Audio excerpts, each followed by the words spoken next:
ایک لفظ محبت ہے، اسے کر کے دیکھو تم، برباد نہ ہو جاؤ تو میرا نام بدل دینا۔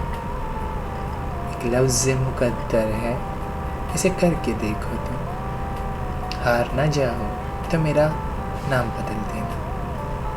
ایک لفظ وفا ہے جو دنیا میں نہیں ملتی، کہیں سے اگر مل جائے تو میرا نام بدل دینا۔ ایک لفظ آنسو ہے، دل میں چھپا کر دیکھو تم، آنکھوں سے نہ بہہ جائے تو میرا نام بدل دینا۔ ایک لفظ جدائی ہے، اسے سہ کر دیکھو تم، ٹوٹ کر نہ بکھر جاؤ تو میرا نام بدل دینا۔ ایک لفظ محبت ہے، اسے کر کے دیکھو تم۔ بالکل اسی طرح انسان کی زندگی میں محبت کچھ ایسے ہی واقعات لے کر آتی ہے۔ بس صرف اتنی سی گزارش ہوتی ہے جو اس کہانی کو سن رہے ہیں، زمانہ باتیں کر کے بھلا دیتا ہے چند روز، چند دن بعد تک، اور محبت ایک بار اگر ختم ہو جائے تو اسے پھر کوئی ملا نہیں سکتا۔ محبت کا ہونا کسی کے بس میں نہیں ہوتا، ہاں محبت کو پا لینا ہر انسان کے بس میں ہوتا ہے۔ وہ زور زبردستی سے نہ صحیح، طور اور طریقے سے ہی صحیح، وہ اپنی بات کو آمادہ کرنے کے لیے اپنے ارد گرد کے لوگوں کو ظاہر ضرور کر سکتا ہے۔